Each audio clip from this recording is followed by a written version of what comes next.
nabiyya ba'da amma ba'du. Ibu yang dirahmati Allah, alhamdulillah pagi hari ini, pagi menjelang siang ya, bisa bersilaturahim dengan ibu-ibu semua. Karunia yang sangat besar dari Allah Subhanahu wa taala. Sebagian sudah kenal baik, ada Mbak Ririn, ada Bu Sari ikut, ada Rara ya. Jazakumullah sudah berkenan untuk ada Kak Nida ya. Dan salam kenal juga untuk ibu-ibu yang mungkin baru berinteraksi dengan kami di Yayasan Rumah Ibu Indonesia.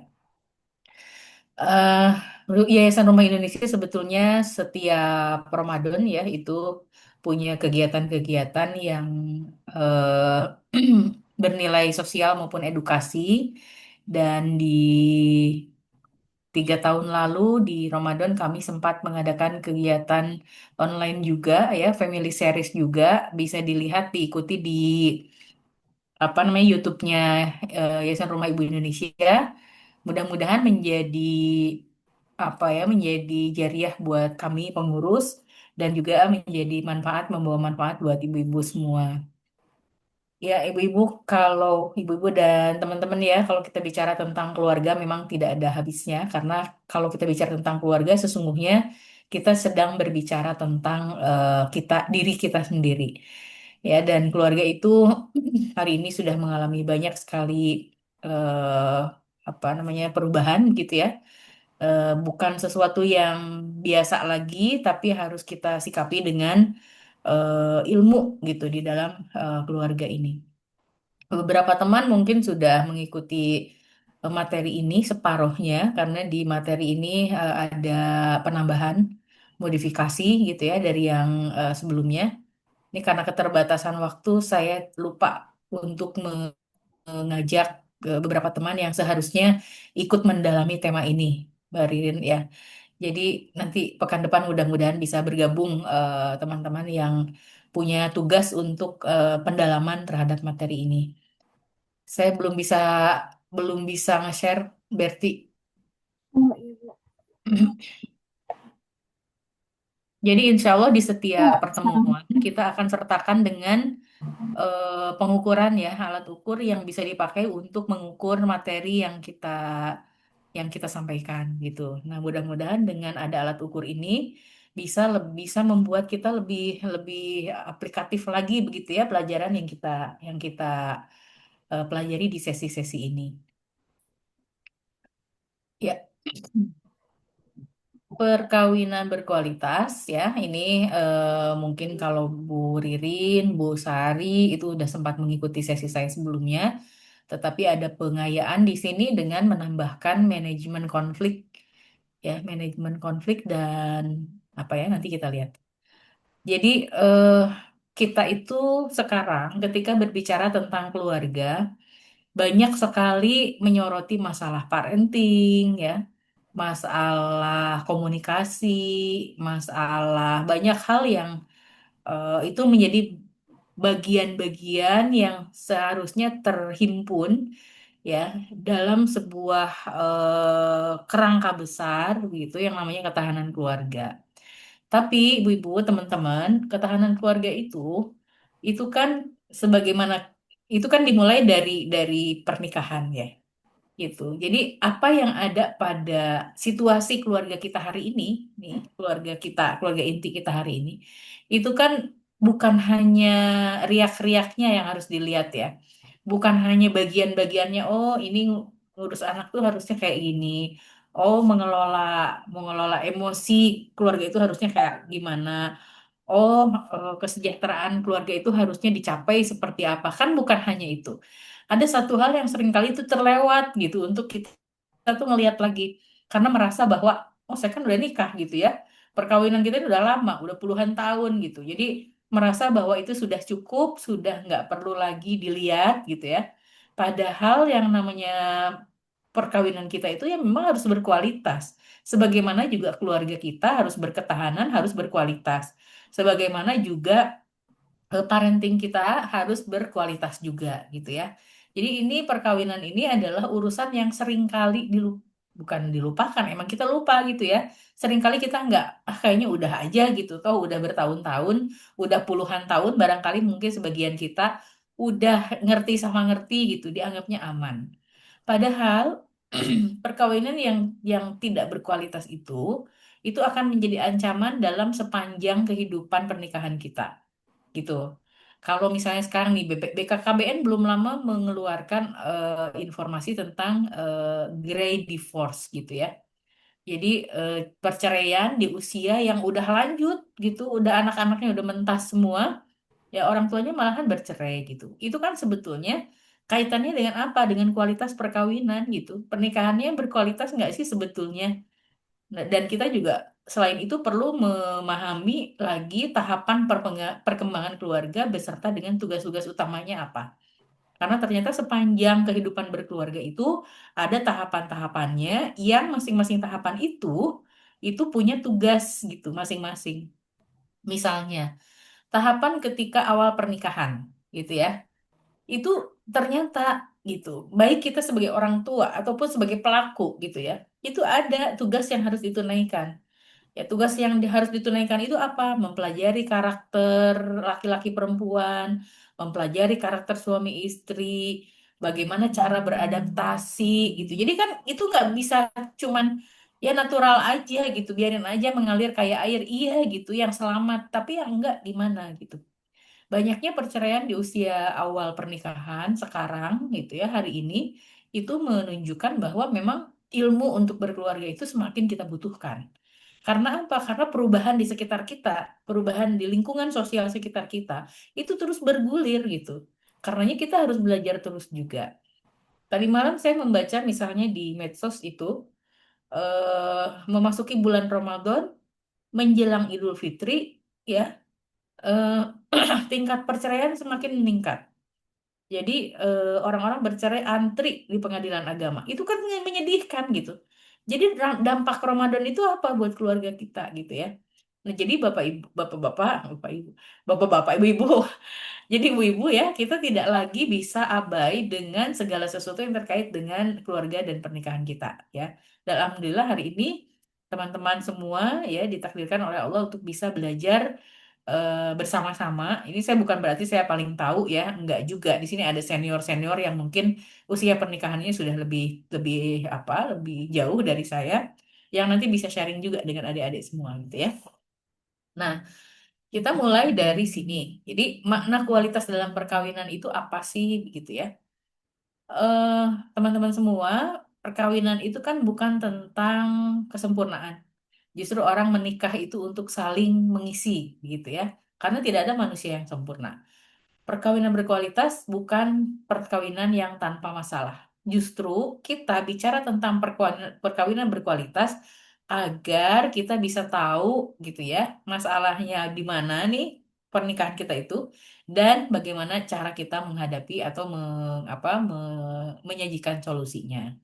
Kemudian perkawinan berkualitas itu adalah hubungan yang sehat ya. Jadi yang namanya sehat itu ya badan kita sehat kalau nggak ada keluhan. Ya, jadi perkawinan yang berkualitas itu jika dalam hubungan pernikahan itu antara suami dan istri itu nggak ada keluhan, gitu ya. Kalaupun ada keluhan, ya keluhan minor lah ya. Kalaupun badan kita terganggu kesehatannya, cukup dengan istirahat gitu, dengan tidur, dengan minum makan yang banyak gitu ya, yang berkualitas, yang enak gitu, yang bergizi, itu udah sehat lagi. Nah, perkawinan berkualitas juga begitu. Jadi hubungannya sehat gitu. Misalnya iya sih ada seleknya antar suami istri gitu ya.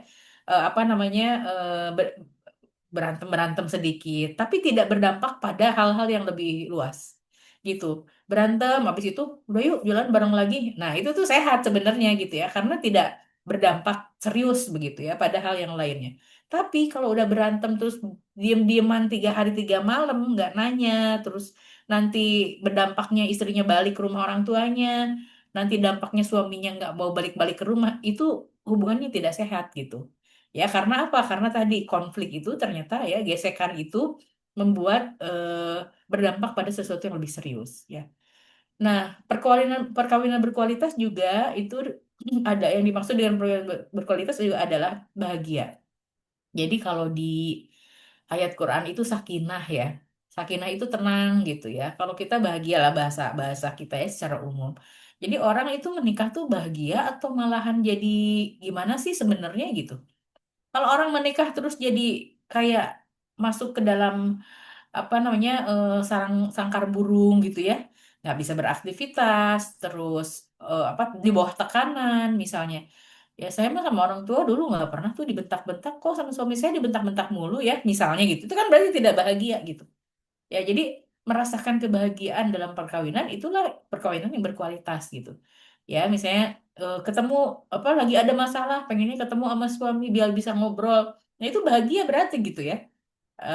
Begitu ya, dan bermakna di mana kedua pasangan merasa didengar dan dipahami. Jadi pernikahan yang bermakna itu adalah ketika ya masing-masing pasangan itu merasa didengar dan dipahami gitu. Ya, itu masing-masing pasangan itu artinya dua-dua ya suami istri. Jadi nggak cuma suami aja yang ngedengar, nggak cuma istri saja yang didengar, nggak cuma suami saja yang memahami, istri saja yang dipahami, enggak gitu. Tapi dua-duanya, dua-duanya merasa didengarkan dan dipahami begitu ya. Kemudian yang kedua, eh, kedua pasangan suami maupun istri itu merasa dihargai dan diterima gitu. Dihargai itu ya semuanya ya, baik dia secara pribadi, keluarganya dihargai gitu ya. Ibu-ibu, teman-teman banyak nggak sering nggak dengar misalnya suami istri ya ngobrol, terus kalau udah bicara urusan keluarga itu suka nggak enak gitu. Ya misalnya ibu kamu tuh kayak gitu gitu, bapak kamu tuh kayak gitu, keluarga kamu kok kayak gitu sih gitu ya. Itu artinya memang masih mungkin proses ya untuk bisa menghargai dan menerima keluarga masing-masing gitu ya. Itu konteks keluarga, konteks pribadi juga gitu ya. Mungkin kita seringkali, apalagi nih teman-teman masih banyak yang usia awal pernikahan ya, atau barangkali masih belum menikah juga ada gitu ya, masih dalam masa penjajakan seringkali kita masih bertanya-tanya gitu. Saya melakukan ini kok suami saya nggak respon ya. Saya melakukan ini kok suami saya malah responnya di luar kehendak kita gitu ya. Responnya kok jadi aneh gitu. Itu adaptasi. Tapi begitu kita mengalami atau sudah merasakan ya bagaimana kita dihargai dan diterima, nah itu sudah sampai pada perkawinan yang berkualitas. Kemudian juga makna dari perkawinan berkualitas itu adalah didukung untuk tumbuh. Nih ya, terutama ibu-ibu, teman-teman. Perempuan itu ketika menikah itu bukan berarti segalanya selesai, ya. Jadi kalau kita punya potensi, kemudian diberi ruang untuk tumbuh, bahkan diberikan dukungan untuk tumbuh, ya, itu bersyukur karena itu tandanya kita sedang membangun perkawinan kita sudah berkualitas. Tapi betapa banyak di luar sana orang-orang yang mereka menikah, terus udah semuanya selesai. Dulu aktivis sebelum menikah. Begitu menikah, ya, itu udah nggak kelihatan lagi, namanya nggak tahu ada di mana dia gitu ya. Terus sibuk aja sendiri gitu dengan dirinya sendiri. Salah enggak? Nggak salah kalau memang itu adalah kesepakatan. Ya, misalnya karena memang suaminya menginginkan demikian, istrinya dengan lapang hati juga menerima. Boleh, nggak apa-apa gitu.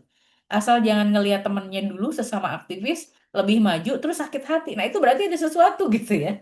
Dia masih pengen sebenarnya gitu, belum bisa menerima gitu. Nah, jadi terutama perempuan ya, itu perlu didukung untuk tumbuh. Nggak cuma perempuan, laki-laki juga perlu didukung untuk tumbuh, teman-teman ya. Ini terutama yang muda-muda. Kalau suaminya masih potensi untuk kuliah, suruh kuliah lagi. Kalau suaminya punya skill bisnis, ya dorong untuk bisnis lebih besar misalnya. Jadi memberikan dukungan, baik suami maupun istri. Kemudian memiliki ketenangan dan keamanan. Jadi kita nih sekarang kalau lagi gelisah, kalau lagi resah, itu kira-kira pengennya di rumah atau di luar rumah gitu. Kalau yang kepikir pengen buru-buru pulang, pengen ketemu sama suami saya. Nah, itu berarti kita aman tuh di rumah gitu. Tapi kalau udah berpikir, kayaknya saya mau jalan dulu deh ke rumah teman, saya kayaknya saya mampir dulu deh ke sini, nggak ke rumah dulu. Nah, itu kita perlu bertanya gitu ya, apakah rumah kita sudah menjadi rumah yang menenangkan buat kita dan aman gitu. Ya, jadi siapa yang perlu bertugas membangun ketenangan dan keamanan dalam keluarga, yaitu adalah pasangan suami istri gitu ya. Kedua, tantangan umum dan strategi untuk mengatasinya. ini umum banget di keluarga-keluarga kita ya. Bosen dengan rutinitas itu tuh sering banget saya dengar. Ya, jadi pasangan suami istri itu, ya jangankan yang tua ya, maksudnya yang tua, yang udah lama gitu menikah. Yang baru-baru aja itu juga ada juga gitu yang mengeluhkan bosan dengan rutinitas ya. Apalagi misalnya, namanya rutinitas kan, bangun tidur, ngapain, ngapain, ngapain, terutama ibu-ibu gitu ya. Di rumah A, B, C, D gitu. Nanti kalau anak udah sekolah terasa tuh, ya, oh rumah jadi sepi, itu dan sebagainya. Karena memang rutinitasnya itu-itu aja. Ya, itu sebabnya di keluarga itu, di dalam perkawinan kita ya, di dalam keluarga itu perlu kita mencoba sesuatu yang baru bersama-sama dengan pasangan. Misalnya, yang emang dunianya bisnis gitu ya, mencoba bisnis baru misalnya gitu. Yang dunianya kerja, mencoba hobi baru di rumah. Itu yang biasanya, yang nggak biasa bercocok tanam, kali aja kita bisa ya cocok tanam ternyata itu. Jadi, itu tuh kayak apa ya? Kalau di dalam bisnis itu, kalau bisnis tidak variasi, kalau bisnis nggak ada sesuatu yang baru, itu biasanya udah gitu, usianya nggak lama.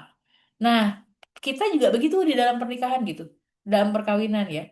Jadi kalau udah bosan dengan rutinitas kita yang itu aja, ya kita perlu melakukan sesuatu. Atau misalnya nih, kalau kalau ini ya, pergi pergi berlibur itu tuh pergi keluar kota ya, pergi nginep di mana gitu. Itu sebetulnya untuk mengurai kebosanan dalam rutinitas kita gitu ya. Ini semua pasangan pasti akan pernah merasakan ini begitu ya. Walaupun dibilang dia kan aktivis ya, kegiatannya banyak gitu. Tapi yang namanya bosan itu ya kadang-kadang hinggap juga gitu ya, ada seperti itu. Jadi waspada dengan ini. Kemudian yang kedua adalah perbedaan pola asuh di dalam keluarga. Itu menguras energi. Apalagi di keluarga-keluarga baru yang masih pada muda nih ya, teman-teman yang masih pada muda. Ketidakcocokan itu, maksudnya berperbedaan pola asuh itu seringkali bikin apa ya, bikin rame, bikin ribut. Ya misalnya, suami misalnya gitu ya, dengan kalau pergi itu rame-rame, semua kakak adiknya pada ikut gitu ya. Istrinya misalnya biasa kalau pergi itu independen dia sendiri gitu ya. Dan inginnya kalau pergi itu ketika berkeluarga ya berdua aja gitu sama suami misalnya gitu ya. Jadi hal-hal kayak gitu tuh. Atau hal misalnya menyikapi menyikapi sesuatu gitu ya. Kan itu juga terkait dengan pola asuh. Misalnya eh, suaminya biasa rapi. Pokoknya segala sesuatu tuh nggak boleh ada yang tercecer di mana-mana. Nah, istrinya, pola asuhnya adalah, ya nggak apa-apa berantakan gitu ya. Yang penting nyaman di rumah gitu. Itu kan beda juga tuh ya, beda kebiasaan. Nah, yang kayak gitu-gitu kalau nggak diselesaikan itu jadi konflik. Ya, karenanya itu harus didiskusikan ketika kondisi masing-masing sedang tenang. Jadi upayakan diskusi itu jangan ke dalam situasi yang emosional. Apalagi kalau kita lagi marah. Ya, kalau lagi marah, lebih baik menahan diri untuk tidak banyak bicara, baik suami maupun istri. Udah redain dulu, nanti setelah tenang, setelah situasinya enak, hatinya udah diem, udah dingin gitu ya, baru bicara lagi gitu. Jadi bagusnya gimana ya yang tadi itu gitu ya. Yang dicari apa? Bukan siapa yang menang. Yang dicari itu dalam pernikahan adalah titik tengahnya apa? Yang ya, suami enak, istri enak gitu ya. Jadi sepakati nilai inti yang sama itu apa gitu, seperti itu. Kemudian stres eksternal, tekanan dari luar. Ya, biasanya tekanan itu berupa apa? Berupa tekanan ekonomi ya atau tekanan pekerjaan. Eh Pengennya sih ya kita kalau udah sampai rumah itu urusannya tinggal keluarga aja gitu. Kita nggak mikirin lagi urusan kerjaan. Tapi kan hari ini mana ada begitu. Baik suami maupun istri gitu ya. Udah masa harian di luar rumah gitu ya. Ditungguin pulang, pengennya kita cerita banyak. Pulang bawa kerjaan. Mikirin kerjaan. Masih juga main apa, pegang handphone untuk WA dengan alasan ini perlu segera diselesaikan, ini perlu segera dikomunikasikan dan sebagainya. Itu kan sulit ya, apa namanya, masalah juga buat kita gitu. Finansial termasuk di dalamnya. Jadi kebutuhan-kebutuhan kita yang kita maunya membelanjakan itu sesuai dengan kebutuhan ya, bukan keinginan. Tapi kan gitu ya, seringkali tiba-tiba muncul apa namanya keinginan yang menyerupai kebutuhan gitu misalnya ya, atau misalnya ya lagi ada gangguan finansial dan sebagainya. Nah, bagaimana strateginya komunikasikan beban itu ya dan hadapi sebagai satu tim. Jadi suami istri itu yang paling utama itu adalah apa? Udah memang harus mengenyampingkan ego sih. Gitu supaya apa? Supaya solusinya bisa didapat bareng-bareng. Kalau masih berpikir, saya rugi dong kalau kayak gitu. Nah, itu tuh rada susah tuh komunikasi kalau kayak gitu gitu ya. Jadi, yang harus dibangun itu adalah ini beban bersama dan kita menyelesaikan sebagai tim gitu. Nah, sebagai tim itu kadang-kadang ya kita ngalah, kadang-kadang kitanya dapat banyak gitu ya. Itu suami istri harus sama mikirnya kayak gitu gitu. Ya, jadi ya sampai kamu kan istri saya harus nurut sama saya gitu ya. Saya ngatur kayak apa-apa juga oke. Enggak gitu. Ini harusnya apa namanya yang ikutan suami istri supaya suaminya juga pada ngerti gitu ya. Jadi kita adalah tim dan solusi dicari bersama. Kemudian kurangnya waktu berkualitas teman-teman ya, ibu-ibu. Jadi tadi ya, apalagi yang misalnya tinggal di daerah penyangga, suaminya kerja di kota gitu ya, misalnya di Jakarta, berangkat subuh, pulang sore, itu udah ini banget waktu berkualitas itu jadi tinggal sedikit aja gitu ya. Sehingga pengennya Sabtu Minggu itu yang libur, yang hari libur itu betul-betul dipakai untuk libur. Tapi kan kadang-kadang nggak bisa juga gitu ya. Kegiatan ini itu kadang-kadang di hari Sabtu, di weekend, ketika ada di rumah. Jadi itulah problem kita juga, tantangan kita di hari-hari sekarang. Strateginya adalah menjadwalkan waktu untuk berdua seperti menjadwalkan rapat penting gitu. Jadi punya waktu apa ya, quality time untuk berdua gitu. Ya nanti pokoknya nanti kalau malam minggu kita punya waktu dari jam sekian sampai jam sekian untuk berdua aja ya. Gitu. Dan itu tuh harus dipatuhi ya oleh suami istri sebagaimana mematuhi adanya rapat penting gitu. Meeting nih di kantor jam 6 harus sudah di kantor. Kan dibela-belain sholat subuh di jalan gitu ya. Nah, itu juga harus begitu itu memposisikan quality time itu ya seperti kita menghadapi jadwal rapat penting gitu ya. Kemudian kebiasaan sederhana yang menjaga kualitas pernikahan. Ya, apa saja kebiasaan sederhana yang menjaga kualitas pernikahan? Pertama, ritual harian. Ya, misalnya makan bersama tanpa gadget. Jadi kalau udah makan udah dong simpen gadgetnya gitu ya. Mengucapkan selamat pagi, selamat tidur, atau kalau orang sekarang ya, bukan orang sekarang sih, biasa mengucapkan I love you misalnya gitu kan, sama pasangan kan ya, begitu menunjukkan kedekatan tuh sampai begitu, ya. Kemudian ekspresi atau ekspresi apresiasi ya. Mengucapkan terima kasih, makasih ya udah dibantu gitu. Jadi kebiasaan kita karena keluarga ini dianggap deket gitu ya, apalagi suami istri luar dalam udah tahu gitu ya, itu hal-hal yang kecil itu jarang diapresiasi. Bahasa terima kasih, bahasa maaf, bahasa apa ya namanya gitulah gitu, itu tuh jarang kita pakai, padahal kepada orang lain kita pakai. Kalau orang berbuat baik ke kita bilang terima kasih. Kenapa kalau pasangan kita bilang berbuat baik nggak bilang terima kasih? Kalau kita nggak bikin nggak enak orang lain, kita bilang maaf. Kenapa pasangan kita nggak kita mintain maaf gitu ya? Jadi harus dibiasakan memang bahasa-bahasa ini untuk dibiasakan di rumah kita ya, bahkan untuk mengapresiasi hal-hal kecil sekalipun gitu. Apalagi kalau suaminya bawa uang banyak ke rumah gitu ya, harus terima kasih. Ya, suami kalau dibantu istri gitu, ini tuh terima kasih gitu ya. Jadi jangan sepi gitu. Ya, hal apa namanya sekarang seringkali ibu-ibu ibu-ibu rumah tangga itu burn out ya, apa namanya blank gitu. Itu karena memang jarang dapat apresiasi gitu. Padahal yang paling dekat itu apresiasi dari siapa? Ya dari suaminya gitu ya. Jadi salah satu yang bikin orang tertarik ya, mohon maaf ini kita kita ngobrol terbuka. Orang selingkuh itu salah satunya karena ekspresi apresiasi gitu. Teman di kantor gitu ya, dibawain apa gitu. Makasih ya, thank you gitu. Kamu baik banget sih bawain aku kayak gini-gini. Istrinya nggak pernah ngomong kayak gitu.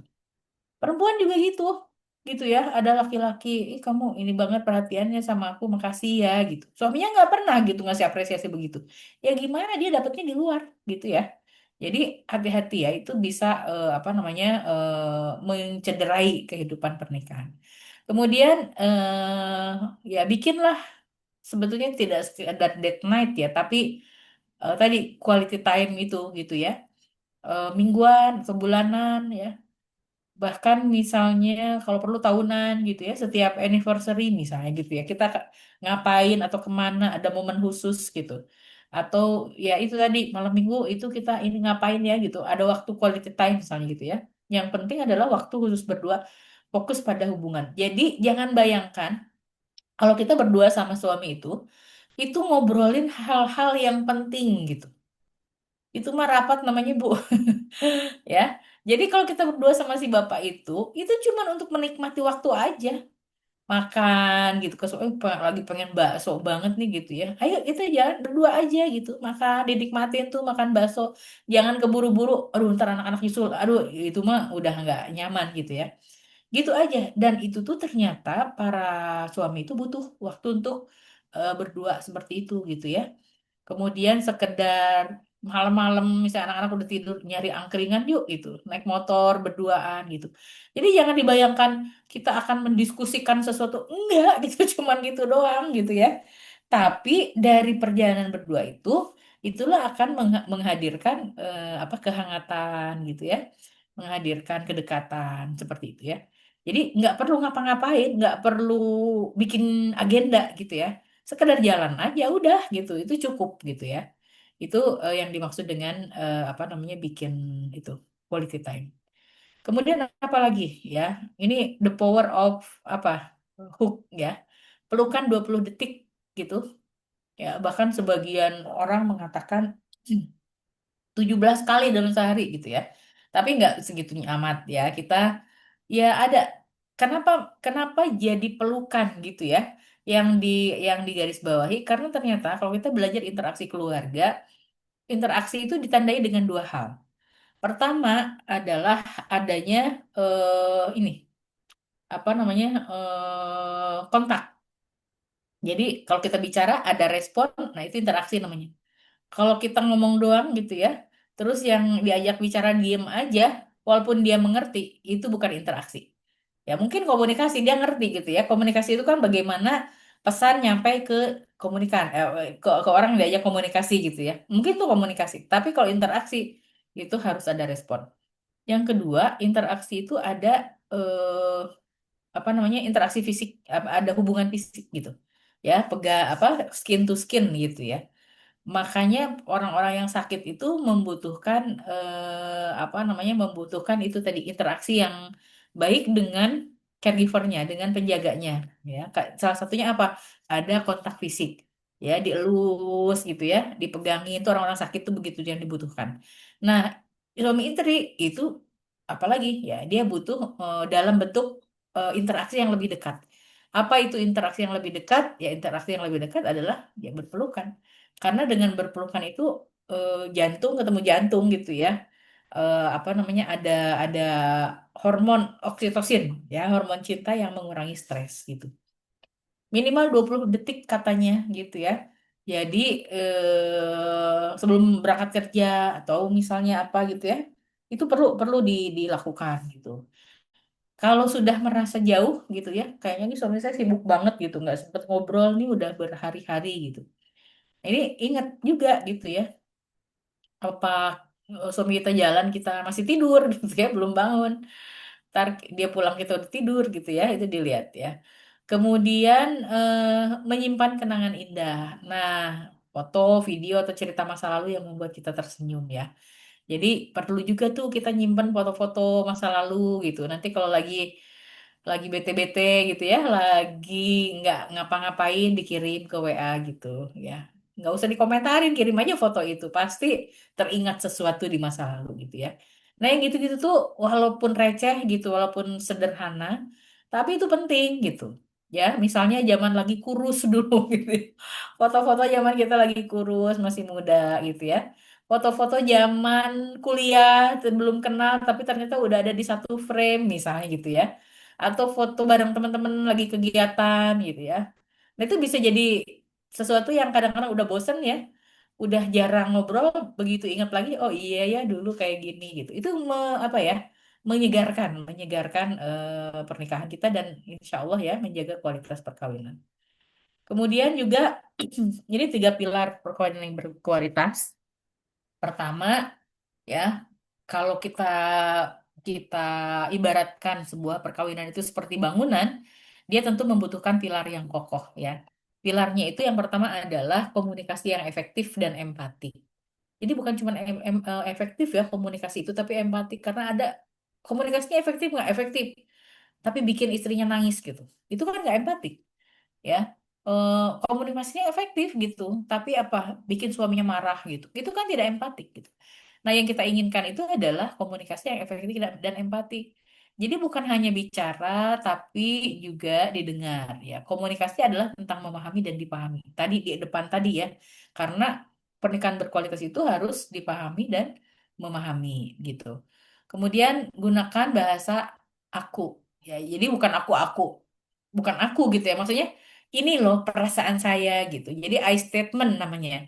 Jadi bukan gini, kamu kok gitu sih gitu. Itu kan sering kali gitu ya kalau bahasa-bahasa kita. Ya, kenapa sih kamu selalu begitu? Jadi konteksnya adalah yang bersalah itu pasangan gitu.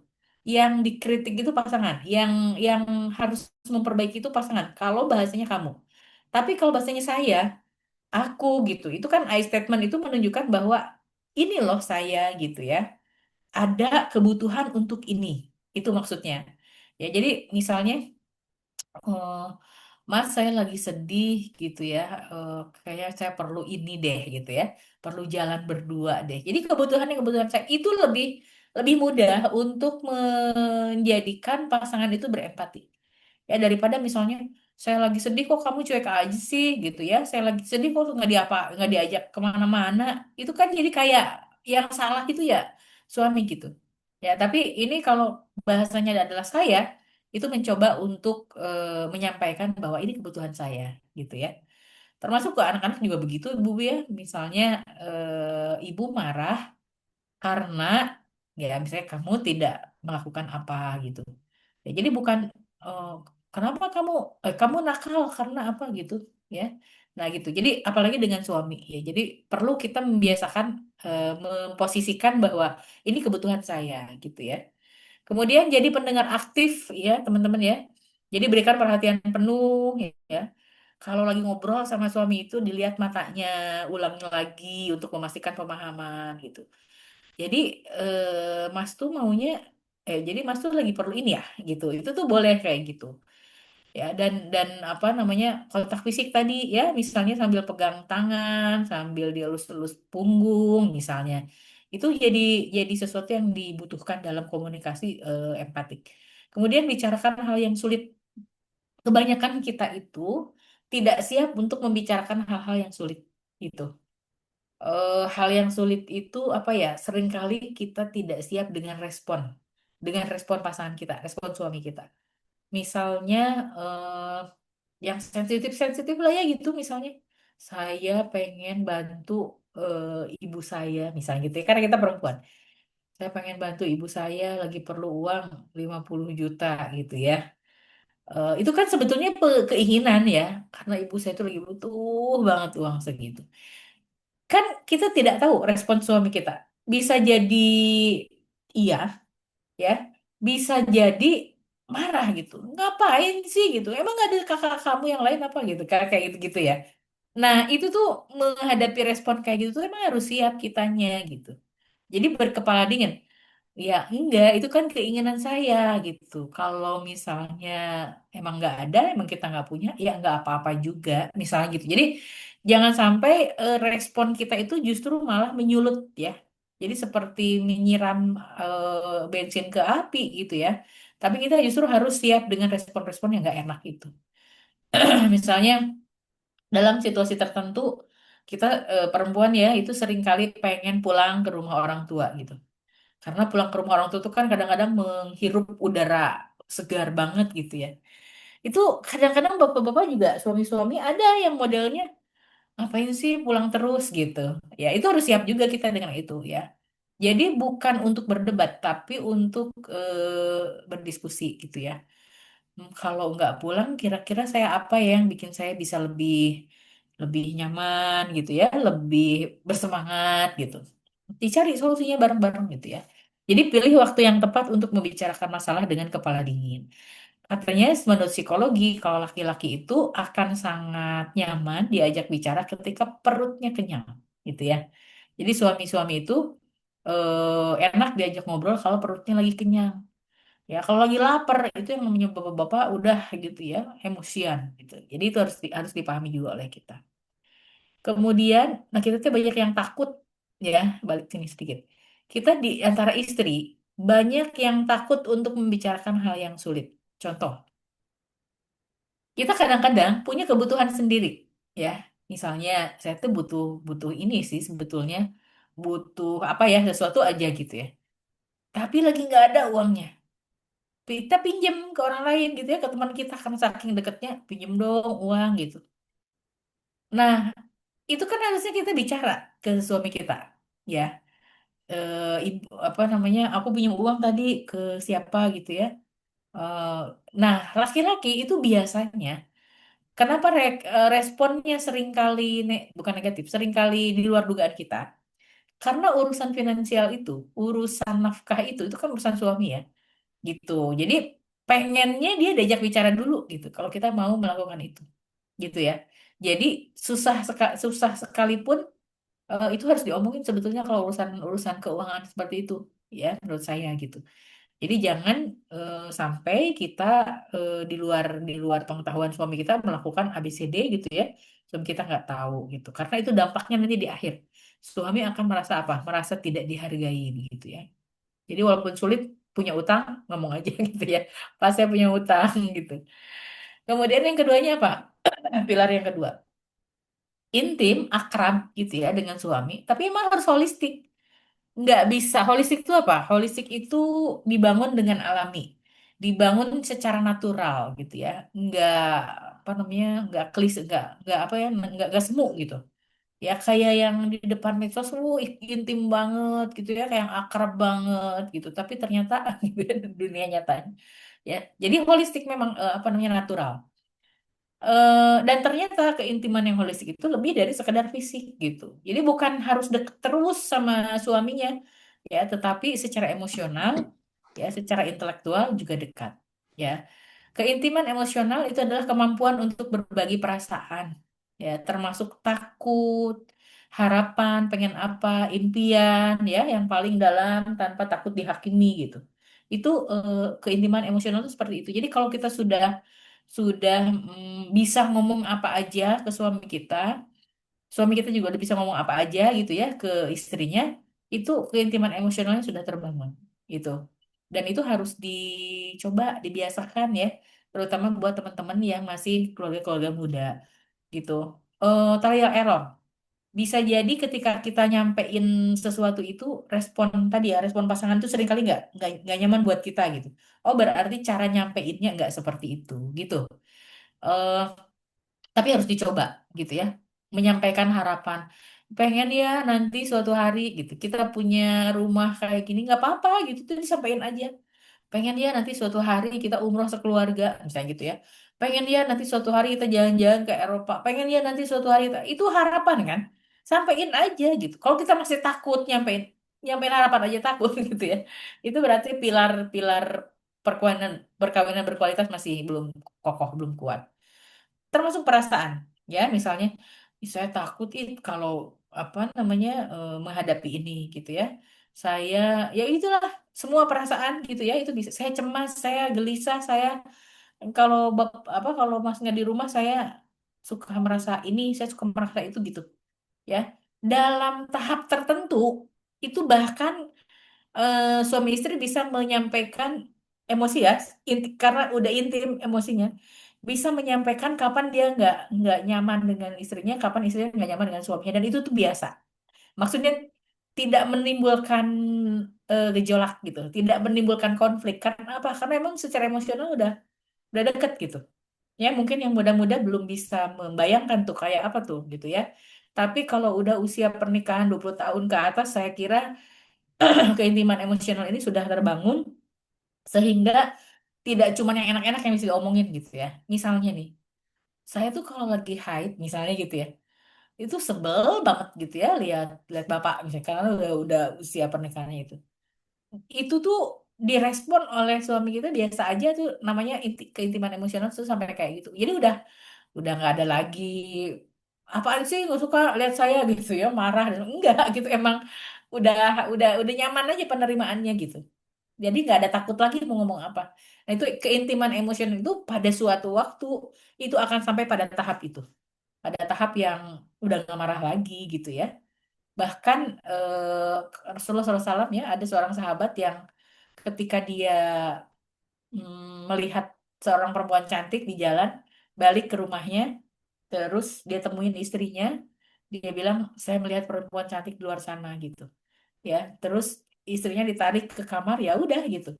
Ya nggak ada marah-marah gitu. Ngapain sih lihat-lihat orang perempuan cantik di luar? Enggak gitu. Karena memang keintiman emosionalnya udah terbangun gitu ya. Jadi akan ada satu fase di mana udah nggak ada lagi barrier gitu, nggak ada lagi apa ya, nggak ada lagi kekhawatiran gitu ya. Suami kita tahu perasaan kita kayak apa, kita tahu perasaan suami kita kayak apa. Dan kenapa ini dibutuhkan? Untuk saling menyelamatkan ya teman-teman ya, apalagi zaman sekarang. Jadi kalau suami bilang, ih di kantor ada temen gitu ya, orangnya pinter, cantik dan sebagainya, itu jangan marah dulu gitu. Tapi coba didalami gitu ya, misalnya apa sih pinternya gimana gitu ya. Terus apa sih yang bikin dia nampak cantik gitu? Karena dia ramah dan sebagainya. Mungkin kita juga perlu memperbaiki diri supaya bisa menjadi seperti itu gitu. Ya jadi jangan emosi gitu kalau misalnya suami kita jujur gitu. Nah seringkali pasangan itu nggak bisa jujur karena memang menyikapinya kadang-kadang dengan emosi sih gitu. Ah nggak mau ngomong gitu lagi sama suami saya. Kenapa? Oh, sekali saya ngomong kayak gitu ya responnya kayak gitu gitu misalnya ya. Nah jadi keintiman emosional itu perlu dibangun supaya apa? Supaya itu ya, nyaman kitanya semua gitu. Nah fungsinya nanti kalau keintiman emosional itu sudah bagus, kita bisa membantu ya membantu untuk suami kita tidak tidak jalan ke arah yang salah, kita juga nggak jalan ke arah yang salah gitu. Ya, misalnya kita kesal sama orang, kita ngobrol sama suami kita, sebel banget sama si ibu itu gitu ya. Masa kalau tiap tiap kali kerja sama-sama aku begini gini gini. Nah, itu suaminya bisa ngasih masukan misalnya. Ya, dari sudut pandang laki-laki kan beda kadang-kadang ya. Ya udah, besok-besok ditinggalin aja ibu itu. Kalau mau kerja sama jangan ngajak ibu itu lagi, misalnya gitu ya. Nah, kemudian istri juga gitu ya. Kalau misalnya suaminya udah sering ngomong yang kira-kira kalau dibiarin menyimpang, ya kasih nasihat aja gitu. Ih, jangan, itu nggak bagus loh itu nanti kalau dibiarin bapak kebiasaan kayak gitu, gitu ya. Ntar gimana gimana gitu ya. Nanti dikasih masukan gitu, saling memberikan masukan. Jadi niatnya terbuka, intim secara emosional itu bukan hanya untuk kepuasan kita aja gitu, tetapi untuk menjaga juga, menjaga pasangan. Kemudian keintiman intelektual ini penting banget ya teman-teman, nitip banget. Jadi ini harusnya bapak-bapak diajak ngobrol. Jadi diskusi tentang topik-topik tertentu dalam keluarga itu penting ya. Misalnya saya tuh selalu mendorong sebetulnya ya. Para suami itu kalau kuliah lagi, istrinya di sering diceritain itu. Misalnya bapak tuh belajar apa sih? Gitu. Jadi kalau mau ngobrol tuh ada teman ngobrol gitu. Istri juga sama kan kadang-kadang pendidikan ada yang istrinya lebih tinggi lah ya pendidikannya dari suami. Ajak ngobrol aja suaminya gitu. Saya tadi di sekolah di kuliah itu belajar apa ya ini itu gitu. Jadi kalau ngobrol itu nyambung gitu. Nah sekarang banyak orang merasa kalau ngobrol sama pasangannya nggak nyambung. Akhirnya nyari yang bisa nyambung sama dia kan udah ngaco lagi gitu. Ya, jadi itu keintiman intelektual itu begitu. Ya, kalau kita sering berdiskusi, ngobrol apapun gitu ya, itu nyambung. Karena kita jadi tahu tingkat berpikir suami kita seperti apa, suami tahu tingkat berpikir istri kita tuh kayak apa gitu. Ya, jadi itu perlu apa namanya dibiasakan gitu ya. Boleh juga ngasih challenge sekali-kali gitu ya, menantang pemikirannya gitu. Jadi saya suka sedih kalau ngelihat bapak-bapak ya akademisi terus gelarnya banyak gitu tapi istrinya diajak ngobrol nggak nyambung itu suka sedih gitu ya karena apa karena kasihan dia pasti di rumahnya juga suaminya ya banyak terganggu lah gitu karena nggak nyambung ngobrol sama istrinya gitu ya seperti itu. Jadi keintiman intelektual itu penting. Makanya ibu-ibu kalau habis kajian, habis apa kayak gitu ya, cerita sama suaminya gitu ya. Tadi Ustazah ngomong gini, tadi guru ini ngomong gini, tadi prof ini ngomong ini, tadi dokter ini ngomong gini gitu. Jadi setidaknya ya dia tahu gitu apa yang ada di pikiran kita, ya. Kemudian keintiman spiritual. Nah, ini yang menjadi booster sangat besar ya dibutuhkan dalam pilar keluarga kita, pernikahan kita. Biasakan berdoa bersama. Jadi kalau bisa itu kita tahu doa apa namanya doa rutinnya suami kita apa. Ya kita juga cerita gitu. Saya berdoa untuk suami itu apa gitu ya. Ceritain aja supaya itu tuh kalau kita tahu ya, kalau suami kita tahu bahwa kita mendoakan dia seperti itu akan membawa sebuah nuansa spiritual di mana ketika dia berada di luar, ketika dia tidak bersama dengan kita, dia tuh ingat gitu bahwa kita ngedoain itu, gitu. Itu fungsinya gitu ya. Jadi penting untuk menyampaikan saya tuh ngedoain ini loh, saya tuh ngedoain itu loh gitu ya. Kemudian mendiskusikan nilai hidup ya, misalnya apa namanya saya pengen ini deh, pengen belajar Quran misalnya gitu ya. Kenapa? Kayaknya banyak deh yang perlu saya pelajari lagi gitu. Bareng-bareng yuk misalnya. Gitu ya. Jadi nilai-nilai kehidupan misalnya eh saya kok kayaknya ini ya udah lama berkurang misalnya kesabaran saya. Kayaknya gitu. Jadi refleksi, refleksi tapi didiskusikan dengan pasangan. Memiliki keyakinan yang sama tentang tujuan penciptaan pernikahan gitu. Jadi ini juga apa ya? Catatannya ya teman-teman ya, laki-laki tuh nggak suka diajarin, nggak suka diceramain gitu ya. Jadi memang I statement itu luar biasa, harus harus dipegang gitu. Ya, saya tuh butuh ini deh kayaknya sama-sama nggak gitu ya. Itu lebih enak kalau misalnya kita punya kesempatan yang sama untuk melakukan sesuatu. Gitu. Kayak tadi ya, pengen belajar Quran nih barengan aja yuk gitu. Itu senang suami kayak gitu. Kemudian keintiman fisik ya. Kalau keintiman fisik mah ya tadi ya kayak meluangkan waktu untuk berpelukan misalnya ya. Jadi bukan hanya hubungan seksual ya, tetapi juga sentuhan, pelukan, ciuman ya kalau suami istri. Keberadaan fisik yang menenangkan gitu. Keintiman fisik adalah buah dari keintiman emosional dan spiritual yang terjaga gitu. Jadi kalau spiritualnya bagus, emosionalnya dekat gitu ya, itu nggak risih lagi gitu untuk ya berapa aktivitas fisik dengan suami gitu ya. Kan pernikahan itu menghalalkan yang haram gitu. Ya, namanya suami sendiri masa kagok gitu ya melakukan enggak. eh yang penting jangan diumbar di medsos. Ya, itu catatannya. Karena Rasulullah tidak ada riwayat Rasulullah memperlihatkan ke apa kemesraan atau kedekatan ya. Bukan kedekatan sih tadi, keintiman dengan istrinya di hadapan para sahabat itu tidak ada riwayatnya. Gitu. Kemudian yang ketiganya kerja sama tim yang solid. Jadi yang pertama tadi apa? Komunikasi yang empati, kemudian intimasi ya, kedekatan, kedekatan emosional, kedekatan intelektual, tadi keakraban. Terus yang ketiga kerja sama tim yang solid. Jadi suami istri itu perlu perlu punya visi dan tujuan bersama dalam pernikahan ini. Pernikahan kita ini mau kemana, mau apa gitu ya. Tujuan berkeluarga ini mau apa, itu tuh perlu diobrolin. Kita sering kali merasa, ah cukup, udah ngerti kok semua, ngerti sama ngerti. Kita kan muslim, visinya apa. Ternyata itu tuh enggak. Ternyata kita masih perlu ngobrol gitu ya untuk itu. Nilai apa yang ingin kita tanamkan pada anak-anak gitu ya, itu juga perlu disepakati. Pembagian peran yang adil dan fleksibel. Jadi pernikahan itu prinsipnya adalah salah satu prinsipnya adalah al-muwafaqah. Muwafaqah itu adalah kesepakatan. Ya, jadi sesuaikan dengan kekuatan, kelemahan dan kesibukan masing-masing. Tidak ada keluarga yang pola dan pakemnya itu sama dengan keluarga lain. Itu tuh tidak pernah ada.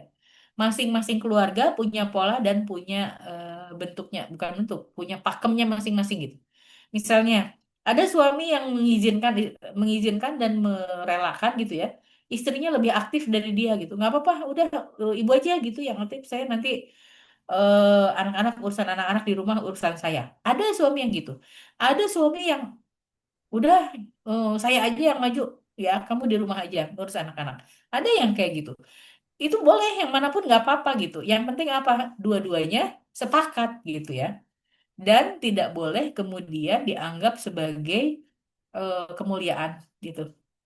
Oh dia mah ya apa namanya istri lebih banyak aktivitasnya dari aktivitas di luar maksudnya daripada suaminya. Apa itu lebih mulia? Enggak gitu. Ya yang lebih mulia di hadapan Allah itu yang paling takwa gitu ya. Jadi istri juga sebagai istri juga kita jangan merasa oh dikasih kesempatan sama suami kita terus jadi merasa gimana gimana enggak boleh begitu ya. Kemudian yang kita pikirkan adalah tugas kita karena kita sudah berumah tangga bukan lagi ini tugas kamu ini tugas saya tapi tugas kita. Kemudian menjadi tempat berlindung bagi pasangan itu penting ya. Itu jadi kalau tim yang baik itu kan ketika ada anggota timnya yang sempoyongan gitu ya terganggu ya dia harus ditarik lagi ke dalam tim itu. Jadi dunia luar yang keras itu ya itu membutuhkan tempat kembali yang aman ya dan rumah harus menjadi tempat yang aman dan nyaman. Oleh karenanya jadilah penyemangat dan pelindung satu sama lain. Bukan hanya laki-laki loh yang perlu perlindungan gitu ya, yang perlu tempat yang aman, perempuan juga sama gitu. Ya, jadi itu perlu dibangun, disadari. Nah, ada yang namanya dalam kualitas pernikahan itu ada yang namanya marital satisfaction, kepuasan perkawinan. Ya, apa yang dimaksud dengan kepuasan perkawinan itu adalah evaluasi kognitif atau penilaian seseorang terhadap keadaan perkawinannya. Jadi kita nih ya udah menikah itu bisa melihat, bisa merasakan, bisa menilai. Saya tuh ini dalam pernikahan saya udah puas belum ya? Sejauh mana kebutuhan dan harapan saya terpenuhi dalam perkawinan ini. Saya tuh pengennya kalau pernikahan itu begini, begini, begini. Udah belum ya? Gitu. Jadi seperti memberi rating kita pada sebuah produk atau layanan. Ya, secara sadar kita menimbang apa yang saya dapatkan dari pernikahan ini sebanding nggak sih dengan apa yang saya berikan gitu. Apakah ini sesuai dengan yang saya harapkan gitu ya? Jadi mungkin kalau kita konteks kita sebagai Muslim ya, kita tidak lagi berpikir, oh saya udah menyumbangkan ini loh di pernikahan kita gitu ya. Kok saya dapat ini? Bukan itu, tapi apakah sudah sesuai gitu pernikahan ini sudah sesuai dengan harapan kita atau belum gitu ya? Itu namanya kepuasan. Eh, yang memengaruhinya adalah eh, kesesuaian harapan dengan realita, gitu ya. Jadi diupayakan, kalaupun realitanya belum sama dengan harapan, ya jangan jauh-jauh amat gitu loh ya. Jadi ya masih belum sesuai sih, tapi lumayan lah gitu ya. Jadi sejauh mana realita perkawinan kita sesuai dengan impian tentang pernikahan. Kemudian kaitannya, faktor yang mempengaruhinya adalah keadilan dan keseimbangan. Ya, jadi perasaan bahwa beban dan manfaat dalam hubungan itu dibagi secara adil gitu. Itu itu kepuasan biasanya terkait dengan kepuasan. Banyak sekarang ibu-ibu yang merasa lelah gitu ya. Kenapa lelah? Lelah ngurus anak sendirian. Lelah menghadapi tekanan ekonomi sendirian. Lelah kayak gitulah. Jadi lelah gitu. Tidak seimbang pembagian antara apa namanya beban yang ada itu antara suami dengan istri gitu ya. Jadi sebaiknya sebisa mungkin ini tuh beban-beban ini dibagi secara adil dan seimbang gitu ya. Ibu boleh yang mengatakan misalnya Pak, kalau pulang kantor itu dong pegang anak-anak sebentar supaya aku bisa istirahat gitu ya. Itu boleh kok nggak apa-apa menyeimbangkan gitu ya, menyeimbangkan eh, apa namanya mentalitas kita, kelelahan kita gitu. Supaya juga anak-anak dapat sentuhan ayahnya. Atau dalam situasi tertentu misalnya ini anak matematikanya payah banget gitu ya. Udah gitu kita nggak ngerti lagi ibunya. Nah, minta sama suami misalnya, saya untuk pelajaran matematika nih si adek kayaknya bapak aja deh yang pegang gitu ya. Ini nggak bisa kalau saya gitu, nggak ngerti gitu ya. Itu harus harus begitu. Ya, jadi adil dan seimbang. Kita tidak merasa bahwa kita jadi menanggung beban sendirian dalam keluarga. Kemudian dukungan sosial dan emosional ini penting banget ya. Seberapa besar, seberapa Anda merasa didukung oleh pasangan dalam hal emosi. Tadi ya emosi itu ya mengungkapkan perasaan ya, pengambilan keputusan dan kehidupan sosial gitu. Misalnya kita aktif di masyarakat, arisan ini itu disupport nggak nih sama suami kita? Setidaknya dikasih waktu untuk kita hadir di arisan itu, dikasih apa namanya kesempatan kita untuk misalnya menggunakan uang yang keluarga itu untuk arisan misalnya ya, itu dukungan sosial. Ya, termasuk dukungan emosional tadi ya. Kalau kita lagi marah lagi apa gitu, suami kita menyediakan apa namanya dadanya lebar-lebar gitu ya untuk mendengarkan ocehan kita misalnya gitu. Kita juga sama gitu. Kalau suami lagi ada sesuatu yang ingin disampaikan, ya kitanya bersabar menghadapinya. Kemudian kualitas komunikasi dan penyelesaian konflik. Nah, ini juga ya. Jadi kadang-kadang kita itu di keluarga ada konflik dibiarin nggak diselesain. Yang penting saya sama suami saya udah akur lagi. Padahal karena tidak diselesaikan masalahnya numpuk nanti tambah lagi, tambah lagi, tambah lagi, udah gitu ya, nggak ada jalan keluar. Jadi kualitas komunikasi dan penyelesaian konflik ini harus dipelajari juga ya. Bagaimana ketika ada perbedaan, siapa yang mau ngalah gitu ya. Kemudian itu menjadi prediktor kuat ya kepuasan pernikahan gitu. Kemudian keintiman seksual ya teman-teman ya, kualitas dan kuantitas hubungan intim yang memuaskan kedua belah pihak gitu. Jadi Rasulullah itu kalau habis hubungan dengan istrinya, dia akan bertanya. Bertanya itu bukan cuman udah puas belum gitu ya. Enggak. Tapi apakah suka dengan cara tadi, cara berhubungan intim tadi. Itu kayak gitu aja Rasulullah ditanya sama istrinya. Nah, kita ya kadang-kadang untuk mengungkapkan, ih saya kayaknya belum belum puas gitu ya. Terutama di perempuan. Laki-laki itu kan cepet ya. Penetrasinya cepet. Kalau perempuan kan kadang-kadang lama. Itu aja kita susah ngomong sama suami kadang-kadang ya. Jadi nggak apa-apa kalau misalnya kita mau bicara gitu ya. Misalnya, dan suami yang baik itu yang bertanya sebenarnya gitu. Ya udah apa ya bahasanya bisa macam-macam lah ya. Itu yang jelas apakah istrinya sudah puas atau belum gitu. Itu tuh suami yang baik itu akan menanyakan itu. Dan kita harus jujur gitu. Kalau emang belum ya bilang aja belum gitu ya. Kalau misalnya pengen ada yang diperbaiki, ngomong aja gitu. Nah, itu sesuatu yang hubungan seksual itu mempengaruhi kepuasan dalam pernikahan gitu. Jadi kalau teman-teman ngeri sebetulnya. Ada orang ya, ada perempuan, anaknya banyak. Tapi dia bilang, saya tidak pernah merasakan kepuasan dalam hubungan seksual eh, di bersama suaminya. Padahal anaknya banyak gitu. Coba bayangin kayak gitu. Jadi punya anak berapa itu tidak menjamin gitu bahwa ada kepuasan seksual. Ada orang-orang yang nggak tahu tuh yang namanya apa namanya penetrasi itu kayak apa tuh nggak tahu gitu. Ya, jadi eh, padahal ini menjadi salah satu kepuasan pernikahan gitu ya. Jadi saling bertanya nggak apa-apa urusan itu. Ciri-cirinya apa? Bisa kelihatan kok orang yang pernikahannya berkualitas gitu ya, yang puas dalam pernikahan itu bisa kelihatan. Lebih banyak mengalami emosi positif daripada negatif ketika bersama ya. Jadi kalau lagi sama suami itu kita lebih ceria apa lebih kalem? Ya lebih ceria apa lebih pendiam gitu ya apa lebih tertekan gitu ya. Kalau kita sama suami berdampingan itu ceria-ceria aja ya insya Allah itu ada kepuasan di situ. Tapi ada suami istri yang kalau kalau sendirian tuh pas gitu ya baik suami maupun istrinya.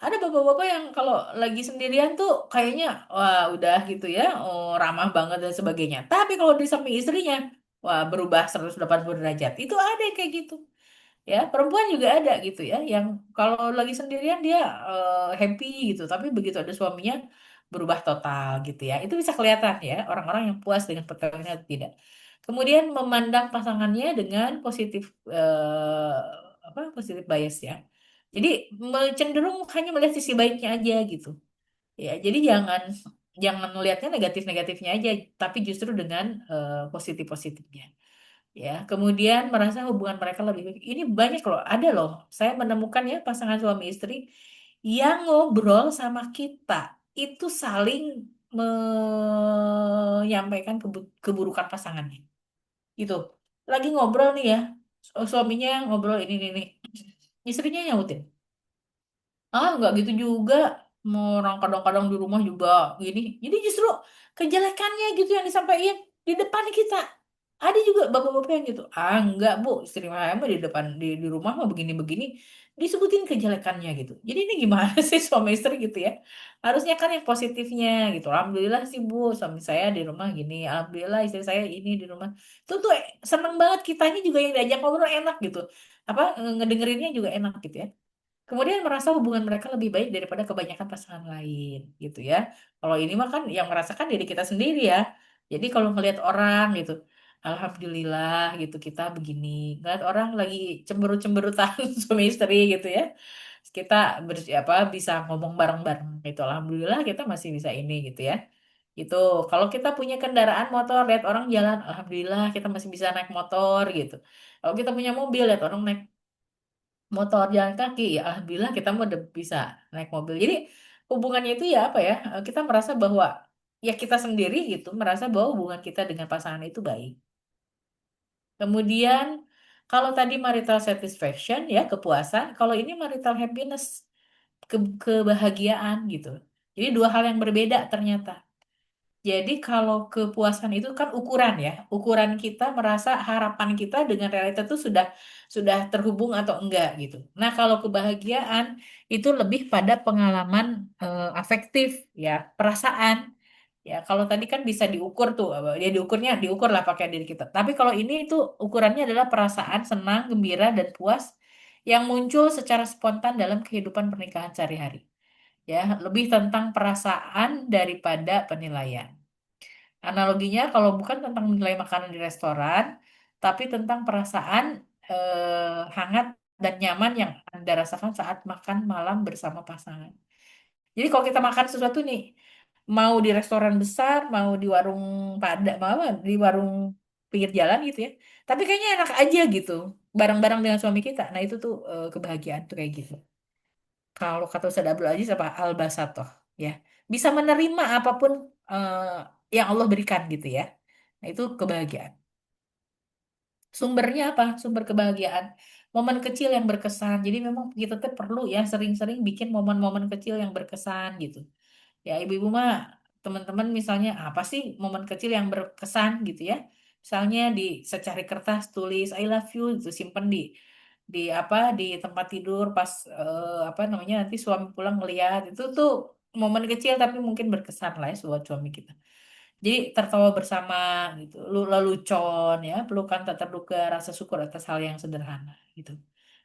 Nah, adanya keterhubungan emosional. Tadi perasaan bersatu dan dipahami tadi. Jadi jangan sampai istrinya lagi ngambek, suaminya ketawa-ketawa sambil nyanyi-nyanyi gitu ya. Itu tuh aduh berat gitu ya. Tapi kalau memang istrinya lagi kesel gitu, berempati lah ya suami gitu. Oh gitu ya, setidaknya jangan jangan memperlihatkan emosi yang sebaliknya. Istri juga gitu.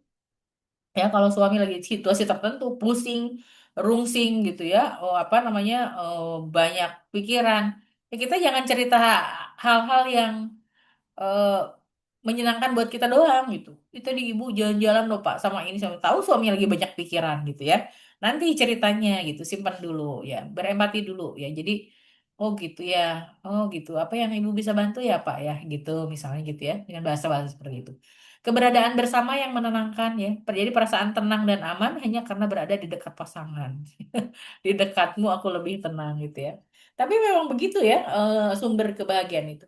Kemudian rasa dihargai dan dicintai. Perasaan bahwa diri kita ya yang asli gitu. Seperti apa adanya itu diterima dan dicintai nggak jago masak gitu ya kita yang kadang-kadang apa namanya nggak teliti mendidik anak-anak diterima dan dicintai tetap gitu oleh suami kita itu oleh pasangan kita gitu kita juga ke suami begitu ya itu sumber kebahagiaan jadi jangan apa ya jangan terlalu banyak mengkritik gitu pasangan karena apa masing-masing kita tuh butuh butuh merasa dicintai butuh merasa diterima ya jadi apa sih hubungannya antara kepuasan kebahagiaan dan kualitas perkawinan ya. Tiga elemen ini, tunggu. Tiga elemen ini saling berhubungan erat, ya, tapi beda. Kualitas perkawinan adalah payung besarnya tadi ya. Kualitas perkawinan itu payung besarnya. Jadi sebuah perkawinan berkualitas tinggi biasanya memiliki tingkat kepuasan dan kebahagiaan yang tinggi juga. Nah, kepuasan dan kebahagiaan adalah dua pilar yang menopangnya, gitu. Jadi kita bisa mengukur sebetulnya, bisa nggak sih kita puas ya, tapi nggak bahagia di dalam pernikahan. Puas sih sesuai dengan harapan, tapi saya tidak bahagia gitu ya. Sayanya begini-begini aja, itu bisa gitu. Ya, misalnya karena seorang istri atau suami kebutuhan materi mah terpenuhi, udah semua terpenuhi, rumah bagus, anak sukses gitu ya. Tapi nggak bahagia gitu ya, karena tidak ada keintiman emosional, jarang ketawa bareng, ngobrol nggak nyambung, itu banyak nggak? Banyak gitu. Jadi kepuasannya dapet, cuman nggak bahagia gitu ya. Itu mengapa penting memahami kepuasan dan kebahagiaan. Ada yang bahagia tapi nggak puas, banyak gitu ya. Terutama di kalangan ya kalangan kita lah ya. Jadi bahagia aja gitu karena suami istri saling menghargai, saling mencintai gitu ya. Tapi misalnya banyak kekurangan kekurangan ekonomi nih terutama ya sekarang itu belanja susah gitu ya, kebutuhan anak susah dipenuhi gitu. Itu bahagia tapi nggak puas gitu. Ya, jadi hubungan yang sehat itu ketika kepuasan dan kebahagiaan saling mengisi. Memang tidak bisa mutlak ya, tidak bisa puasnya 80%, bahagianya 80%, emang nggak bisa selalu begitu gitu ya. Jadi kepuasan yang tinggi menciptakan landasan yang stabil untuk kebahagiaan muncul. Kebahagiaan yang konstan memperkuat penilaian bahwa ini adalah perkawinan yang memuaskan. Jadi sebetulnya kalau ya kita mah ya orang beriman gitu, menerima ketentuan Allah gitu. Saya istrinya seperti ini ya sudah gitu. Allah memberinya seperti itu. Ya udah dipuaskan aja gitu. Cukup, merasa cukup itu bisa menjadi kunci kepuasan. Ya istri kita juga begitu. Suami saya iya sih kurangnya banyak tapi kelebihannya juga banyak. Alhamdulillah. Kita merasa puas, merasa cukup gitu. Udah gitu ya. Itu udah bisa mendukung pernikahan yang berkualitas. Nah, sekarang kita bicara konflik. Dalam keluarga, dalam apa namanya pernikahan, konflik itu wajar ya dan pasti semua dapat dikelola. Ya walaupun konflik itu ada yang ringan, ada yang sedang, ada yang berat gitu ya. Tapi seberat-beratnya konflik di keluarga itu bisa dikelola kok sebetulnya gitu ya. Konflik suami istri merupakan hal yang wajar dalam dinamika rumah tangga. Indikator keberhasilan pernikahan bukan pada frekuensi konflik ya. Jadi bukan pada ini sering apa enggak sih konfliknya gitu ya. Ini berat atau enggak sih konfliknya, bukan di situ apa namanya kita mengatakan bahwa pernikahan kita itu berkualitas, tapi pada sejauh mana kita mampu mengelola konflik itu. Ya, gaya manajemen konflik yang konstruktif berkorelasi positif dengan kepuasan pernikahan. Jadi kalau kita mampu memanage ya, mengatur, menyelesaikan konflik itu dengan konstruktif, dengan apa, membangun, itu kemungkinan mengalami kepuasan dalam pernikahan itu besar. Justru orang tidak puas dalam pernikahan ini ketika tadi ya konfliknya tidak dimanage, tidak diselesaikan. Sesuatu terjadi, anaknya nggak naik kelas misalnya gitu. Wah, bapaknya marah, istrinya dia marahin abis-abisan. Udah gitu, selesai. Habis marah itu apa? Istrinya kecewa, ya dia tidak merasakan kepuasan dalam pernikahan, ya bahkan kebahagiaannya juga mungkin enggak. Kemudian anaknya tetap nggak naik kelas kan gitu. Jadi tidak di manage gitu masalahnya. Kalau di manage, ibu bapak duduk bareng-bareng. Ini kenapa ya anak kita kayak gini? Ya apa ya yang kurang ya gitu. Gimana ya nanti solusinya gitu. Itu manajemen konflik gitu ya. Contohnya itu seperti itu. 5 gaya manajemen konflik. Yang pertama adalah integratif atau kolaboratif. Yang paling bagus gitu ya. Diskusi terbuka. Cari solusi yang win-win ya. Yang di suami enak, di istri enak gitu. Ya misalnya, aduh saya kehilangan pekerjaan saya suaminya. Terus eh, dapat pesangon nggak? Dapat tapi cuman sedikit. Mau diapain ya? Nah, istrinya usul itu utang-utang ditutupin aja dulu gitu ya. Terus kata suaminya, tapi saya pengennya investasi gitu. Ngobrol, cari solusinya. Kalau investasi nanti utang-utang mau bayarnya dari mana gitu ya. Dan yang namanya diskusi suami istri itu catatannya satu, pakai kepala dingin. Kalau udah ada yang mulai emosi itu susah banget nyari nyari jalan keluarnya gitu ya. Jadi ya dianggap bahwa konflik itu memang milik kita bersama dan harus kita selesaikan bersama gitu. Ya, jadi dampaknya apa pada pernikahan? Meningkatkan kepuasan pernikahan, penyesuaian pernikahan. Jadi iya sih, dengan apa didiskusikan seperti itu kita jadi merasa puas gitu, merasa oh iya saya dianggap ya gitu. Oh ya saya masih ada ternyata dalam keluarga ini, dalam rumah tangga ini.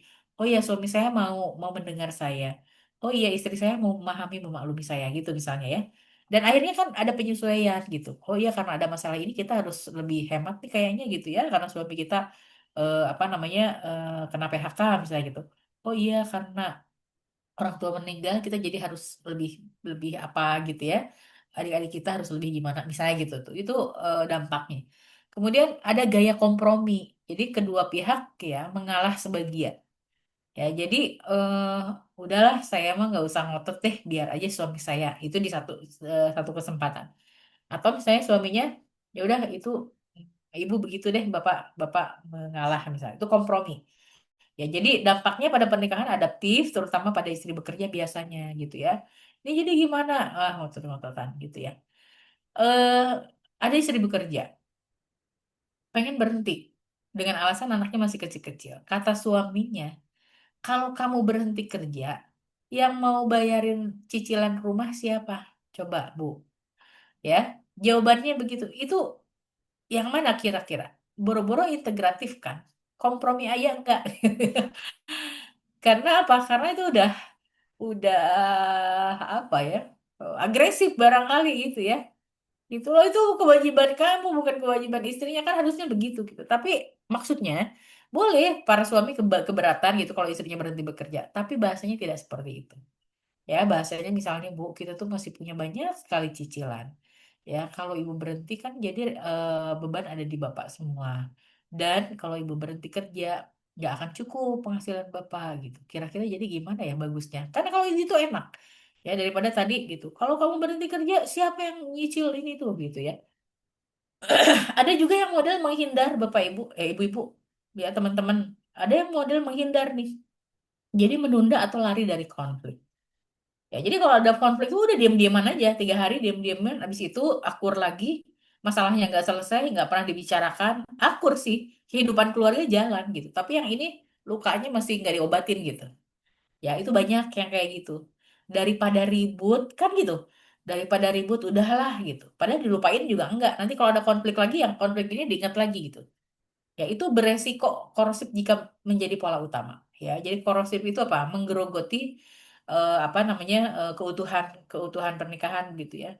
Dan jadi tadi tabungan negatif gitu. Ya dulu juga gitu kan, karena nggak diselesaikan.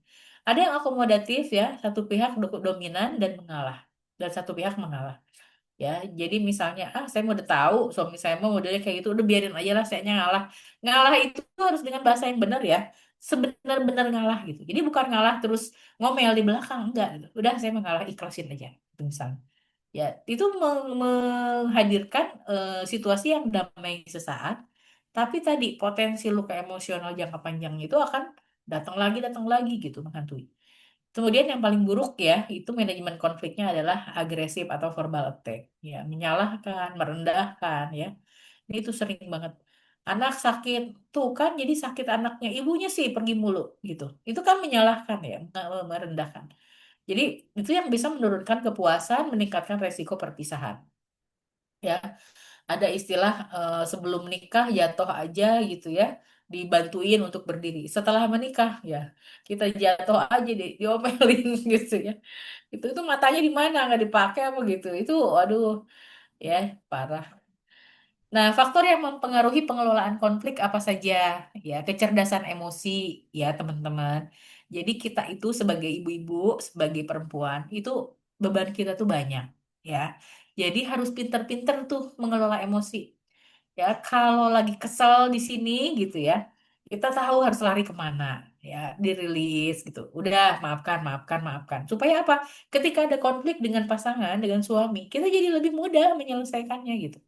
Ya, jadi skor kecerdasan emosi tinggi itu adalah kemampuan resolusi konflik yang lebih efektif.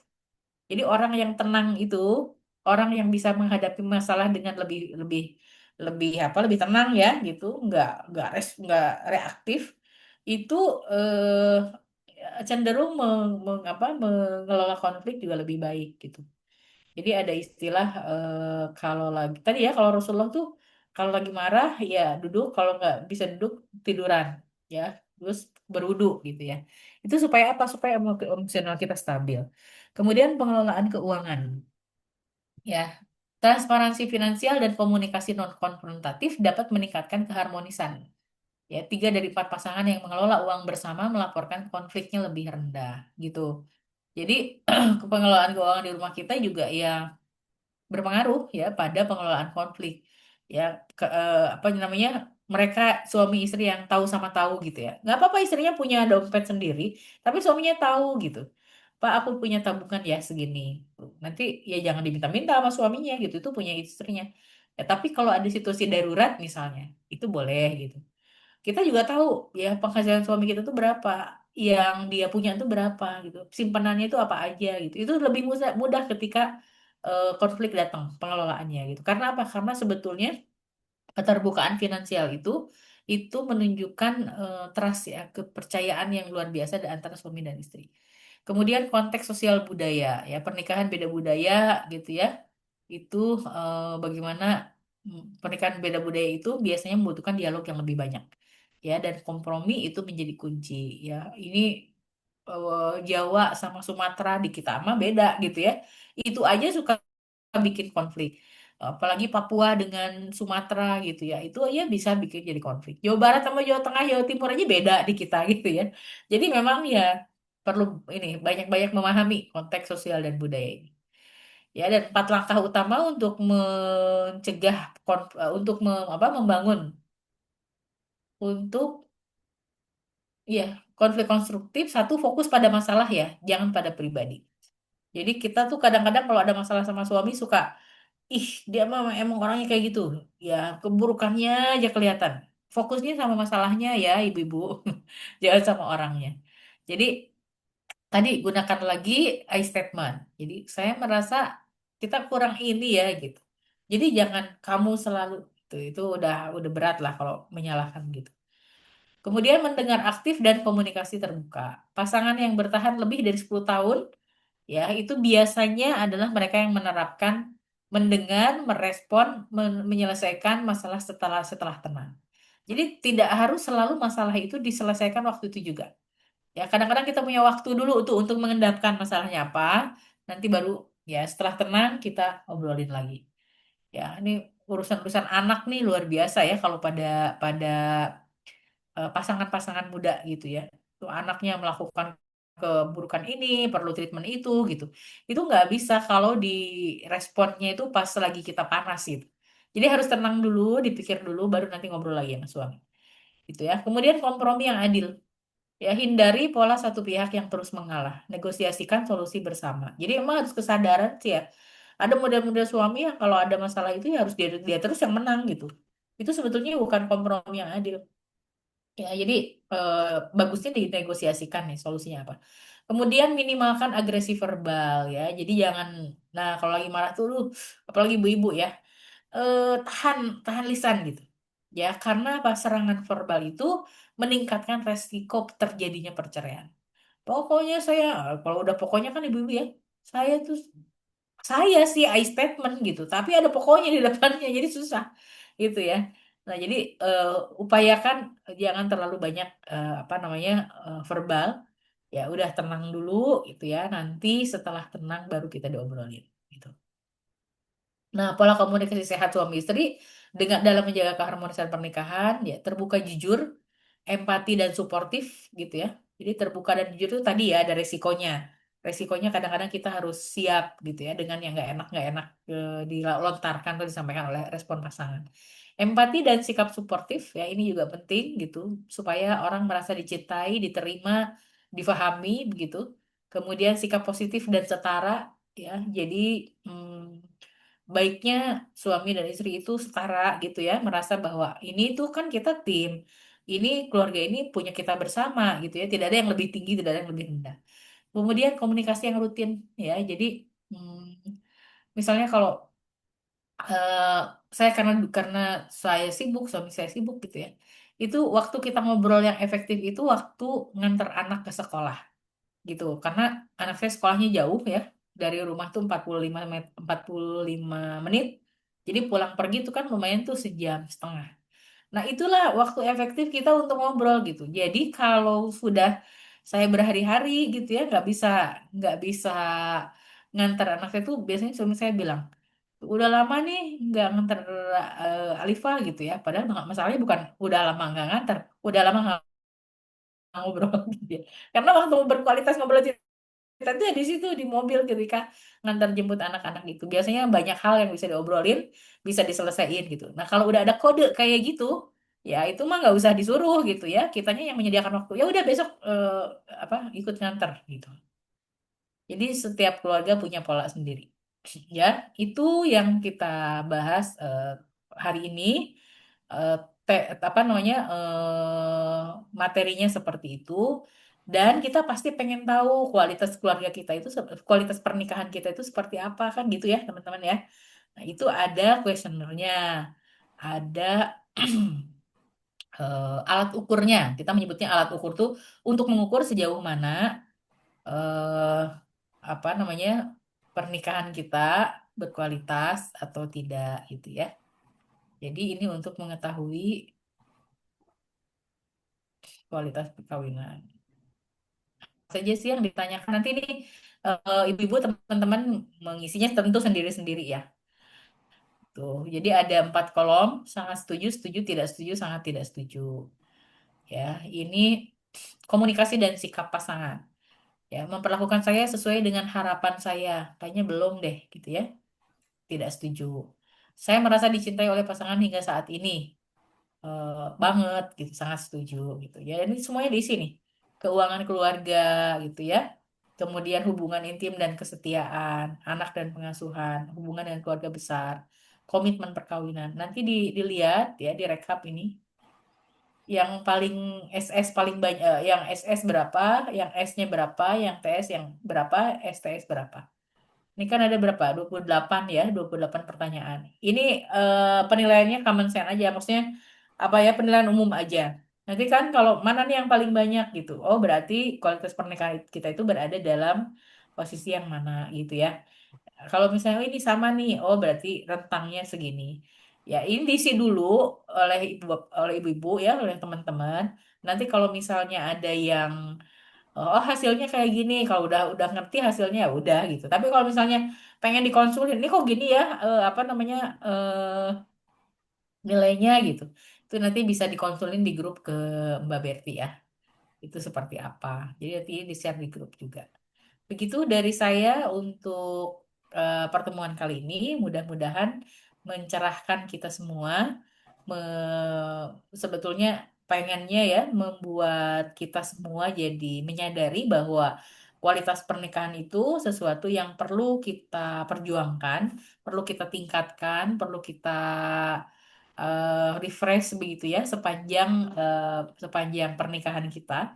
Karena ini bukan isu di keluarga muda saja, bukan isu di keluarga baru saja, tapi kualitas pernikahan ini juga menjadi isu di sepanjang pernikahan kita. Termasuk juga pada pernikahan keluarga-keluarga yang sudah senior gitu ya, seperti itu. Walau alam bisawab tentu tidak akan memuaskan kita semua, tetapi semoga menjadi hasanah baru untuk kita semua, terutama bagi para penggiat ketahanan keluarga. Begitu, Ibu Berti. Alhamdulillahirrahmanirrahim. Sangat mencerahkan ya ibu-ibu semua. Tadi ada eh, ada kesimpulan yang saya tarik dari materi kita hari ini bahwa kualitas dalam perkawinan itu bukan tentang kesempurnaan, melainkan tentang dua hati yang saling mendengar, memahami, dan memberi rasa aman. Nah, Alhamdulillah kita sudah sampai di penghujung kegiatan pertemuan kita yang pertama, sesi pertama, dan nanti akan ada sesi kedua di Sabtu pekan depan. Baik, Ibu-Ibu mungkin ada satu atau dua pertanyaan yang ingin disampaikan, boleh melalui chat atau bisa langsung menyampaikan.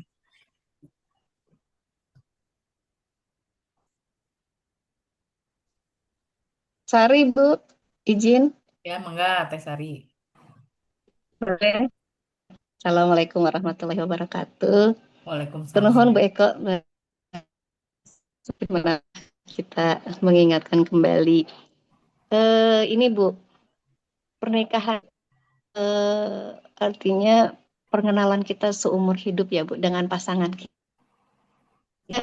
Eh, apa namanya? Karena selalu setiap keluarga itu kan berkembang, bertumbuh, gitu ya Bu ya. Ya. Jadi kadang-kadang gitu kan, kita sudah merasa kita tuh memahami gitu.